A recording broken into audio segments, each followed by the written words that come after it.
This is the last present I will ever give you. My husband shoves divorce papers to me. I've decided to marry someone else.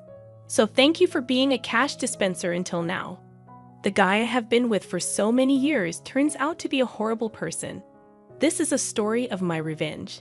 My name is Jessica. I'm turning 50 this year. In fact, tomorrow is a little special day. I'll be living in debt for a long time and will finally finish paying it off. My husband Lance and I have worked really hard together. We got married 20 years ago. I was 30 and he was 35. He ran a liquor store that he inherited from his parents who had passed away. I, on the other hand, was an office worker. We met through an acquaintance and started dating with marriage in mind. I had one concern back then. What if he asked me to run the store with him? I was working as a financial consultant who advised on insurance and investment to individual and corporate clients at the time. I was getting paid better than average 30-year-olds and loved my job. I was studying for certification to take my career to the next level when he proposed to me. He said, "I know you have been working hard to get the certification. I want to support you in any way I can. I have enough staff at the store so I can manage it myself. You should pursue your dreams." His assurance was a catalyst for my decision to marry him. He was benevolent and always on my side. I truly wanted to build a life with such a man. As we agreed in the beginning, he focused on his business, and I focused on my work. We thought that our marriage was going well. About a year into it, he went to work, and I was spending my day off at home. When I was vacuuming under the bed, it caught a lot of papers. It had been less than 6 months since we moved in. I wondered why there was such clutter. I picked up a crumpled piece of paper and opened it. The header in bold letters jumped into my eyes. Reminder of payment. The total amount of the debt under Lance's name was $200,000. $200,000 was not $2,000, is it? My head started spinning. Why did he hide such a large amount of debt from me? I questioned him as soon as he got home that day. What is this debt? What's going on? No, it's not what you think. It was left to me by my parents. That was not a personal debt, but rather on his liquor store. It was made by his parents, and when he took over the business, it also came along. It was secured by the land and the house we lived in, so he had no intention to renounce the inheritance. I understood that it was not his personal debt, but it was not something that could be left unattended. But this is a payment reminder. Aren't you paying back every month? I am, but sales fluctuate from month to month. Sometimes I can't pay them back during the slow month. I have to pay my staff first, so I've asked them to wait. That's when the letter came. At first, his explanation sounded to make sense, but it was definitely not a good idea to delay payment. The letter included the words "final notice." I didn't tell you because I didn't want you to freak out. Don't worry though. Business is on track, and we haven't been evicted from the house, right? That's true, but... I looked at him anxiously. Then he mentioned something unexpected. If you're so worried, why don't you help me pay it off? You are making quite a lot, aren't you? I wasn't comfortable with where he was going. It was not my store, and a husband and a wife were supposed to help each other. My debt is also yours. That's a bit sudden. Are you okay if my store went out of business? Many people would suffer if it was gone, you know. I guess he was right. His store had become an indispensable part of the community. It was located in the suburbs where there weren't many shops or supermarkets around. He was also selling fresh foods such as meat and fish and offered a home delivery service. I visited the shop several times, and it was always busy. Some customers stated that they were so grateful to have it in the neighborhood. Please, honey, I'll be focused on keeping my business rolling. Please help me pay off my debts. I respected the way he took his work seriously and devoted himself. I didn't want to see his store disappear. I didn't want that to happen for sure. Being married means that we support each other at all times. If you are struggling, it seems only natural for me to help him. Okay, I'll repay back as much as I can every month from my salary. You can concentrate on managing the store. I could help financially, but only he could run it. I was happy that he relied on me above all else. However, it was the beginning of a change in him. About 3 years had passed since I took over his debt. He often came home late. What were you doing until this late? You reek of alcohol. I just had a few drinks with my customers, honey. Did you make a payment this month? For some reason, he sounded condescending. I did last week. Why? The store depends on you. You'd better keep paying on time. Whenever he got drunk those days, he gave me an order. I had taken it as nonsense from a drunkard, but it started to prick my nerves when he did it repeatedly. He made it sound like it was normal for me to pay back his debt. By the way, Matt has a third kid now. I envy him. Matt was his friend from high school. He had his own business, just like Lance. His wife also worked in the store with him. I've been wanting to talk to you about that. I told him what I had been keeping to myself. Don't you think it's time for us to start a family? His reaction was very cold. What, baby? My business has just started picking up, and we are still in debt. How can we be so irresponsible? That was his stance. I held back my annoyance. Matt has 3 children now, right? We can manage one too. His parents are still well, and his wife works in the store. They are different from us. I couldn't counter that. I'd always thought that I would have children when I got married. My dream was crushed easily, so until I pay off all your debts, we can't have a baby. Well, I guess that's how it's going to be. If you make a lot of money and pay off studies quickly, I will think about it. His mean smile disgusted me, but I felt impatient to pay off the debts as soon as possible. How blind I was. Even though it was an irrational demand, I was still occupied with the thought of starting a family and didn't even think about it. From then on, I worked tirelessly for Lance. I actively obtained qualifications, took promotional exams, and secured a salary increase. I started earning much more than women my age. I even made advance payments, but the debt didn't disappear so easily. I turned 40 before I knew it and had to give up on having children. I thought to myself that I still had my husband and thought he was enough. He relied on me, and I could do anything for him. As long as I still believed that, I remained happy. Lance started coming home later and later as the days went by. He sometimes came back in the morning. I was working in the store, and it was morning when I realized it. I had to go out with a customer, and the next thing I knew, the sun was out. When I saw him working so hard to protect the store, I felt that I had to do my best as a wife too. We were on the same boat, sailing for a better future together. The months and years went by, and the day finally arrived. I was going to make the last payment the next day. For the sake of the debt, I had to pass on all sorts of luxuries I didn't need to do so anymore. I could finally spend my hard-earned money the way I wanted. I realized that ever since I got married, I had been thinking too much about money. We had never taken a vacation or even dined at a nice restaurant. We were still in our 50s. I hoped to finally enjoy such things from then on. On the day the last payment was due, I took a day off.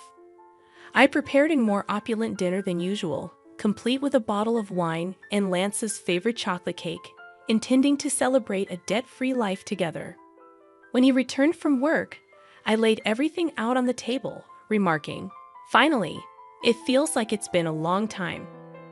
But the last 20 years have gone by so fast, haven't they, honey? His trembling and lowered head made me wonder if he was crying from happiness. However, to my shock, he burst into laughter in a way I had never heard before. "What the hell is going on? Are you okay?" My supposed husband declared something outrageous. "You are dismissed now. I'm grateful to you for the past 20 years. Thanks to you paying off all my debt, I'm a free man. Great job. I don't need you anymore." "What are you talking about?" I genuinely had no clue. He pulled out something from his bag. "This is my last present to you." Bold letters of a divorce petition stabbed my eyes. Proudly, he continued, "I've decided to marry someone else, so you are no longer of any use to me. Thanks for being my cash dispenser until now. You're getting remarried? Have you been cheating on me all this time?" I recalled his habitual late returns, citing work or socializing. While I toiled to pay off his debt, he was nowhere to be found. His expression remained smug. I will never read that unfaithful. I have already found the next potential wife. I want to divorce you and marry her. That's why I have been waiting for you to clear my debt." Tears welled up at the absurdity. The feast I had prepared blurred before my saddened eyes. "Get the hell out of here." He handed me the divorce papers. My blood boiled faster than I could feel sadness or despair. "Okay, but you won't regret it." I forced out my voice. "No, I won't. Why would I regret divorcing an old hag like you?" "Old hag?" If I were her, he would be an old fart.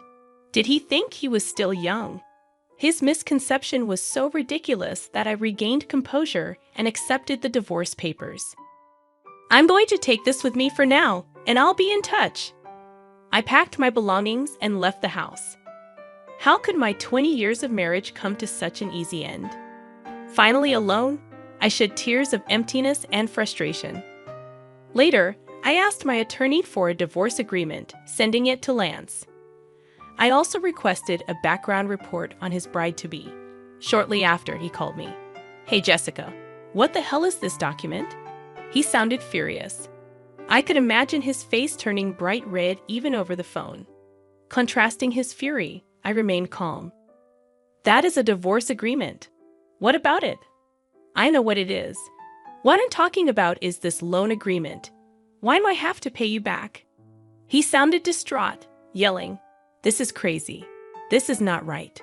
Referring to the repayment of the loan between spouses during the marriage, he protested against returning the money I paid on his behalf. "This is ridiculous. You decided to do it out of your goodwill, didn't you? Why are you digging up the past?" "What do you mean? I did it as your wife. If we divorce, that's a different story." Regret hit him. He just realized it. When he asked for a divorce, I immediately thought of making him repay my head. My profession involved dealings with insurance and investments, giving me contacts with experienced attorneys. I consulted them right away. The total, including interest, was a little over $300,000. I was determined to have him pay me back precisely that. That was all I asked for. He grasped the seriousness, seeing the name of a locally famous attorney on the document. Ludicrously, he said, "You know that I don't have much money. Sell the store to fund it then." "If I do that, I won't have anything left. You're only 55. You could still find a job if you wanted to. Give me a break." The conversation made no sense. I wanted to hang up, but there was one last thing to check. "How's it going with your new bride-to-be?" "None of your business." I burst out in laughter. It seemed like he was going through a lot. "Good luck." I was about to hang up. "Wait a minute. I've decided not to marry her. We can start over." For some reason, he pleaded with me. I yelled my last words and hung up. "Start over? Don't kid yourself. I don't want you. I had been married to such a man for 20 years. Did I look more ridiculous than him in the eyes of others? I respected him until the divorce. I had watched him work hard for the store and his customers. 20 years later, I realized he was just a fool. The mentioned remarriage started with innocent flirtation with a part-time university student, Melissa. "You are so cute, Melissa. Will you be my wife?" She played along, jokingly replying, "Well, I would think about it if you let me be a full-time housewife." The truth was, he believed she was serious. Marrying a man nearly 40 years her senior seemed like a mere joke to her. It turned horrifying when he persistently pressed her to marry him, leading her parents to intervene and obtain a restraining order against him. Reading the private investigation report, I laughed so hard I hyperventilated. When he came home late, I assumed he was working hard, unaware of the truth. Instead, he was hitting on young girls at bars and strip joints, boasting, "I'm surprisingly popular with young girls. I'm a salesman, so I have this easy-to-talk-to aura and get along with them. And I'm told that I look younger. Don't you think so?" The girls apparently cringed at his comments. With no use for his older wife and viewing me only as a cash dispenser, his misconceived self-image turned him into a somewhat laughable stalker who almost got in trouble with the police. Perhaps it would have been better if he had cheated on me. Unfortunately, he couldn't even find a mistress. The reason behind his pursuit of a young girl was his friend Matt having a grandchild. Matt recounted, "As soon as he saw my grandchild, he said he wanted to have a child himself. I scolded him, saying he shouldn't say such a thing. You have been paying his debt for him." He was absolutely mortified.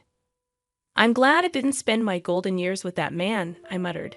My divorce finalized, and despite unclear property division, he gave up due to my attorney's reputation. I wondered how such a gutless person had stayed in business. He sold the store to pay me back. Fortunately, just before the sale, his employees abandoned him. Customers frowned at him for giving up a family business. When they learned the reason was to pay his ex-wife, shock spread through the community. He got what he deserved when he demanded a divorce. A true story that sounded like a comedy circulated. Even if he hadn't sold the store, the bad publicity would have affected his business. Selling before bankruptcy was probably a blessing. The money wasn't enough, so he still works part-time to pay me back. Sometimes he messages, "It was all my fault. Can we get back together?" Even after blocking, he calls from different phones. "If you contact your ex-wife any further, we'll file a restraining order," warned my attorney. The calls stopped. He is terrified of the attorney. Guess what I do now? I'm a marriage counselor. Turning 50, I joined my friend's matchmaking business.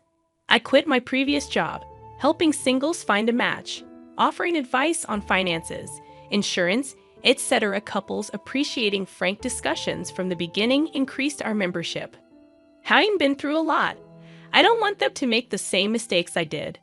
Though my salary is lower, I enjoy helping others be happy every day. I found happiness after getting rid of my ex-husband. Today, I'm a bridge to someone else's happiness.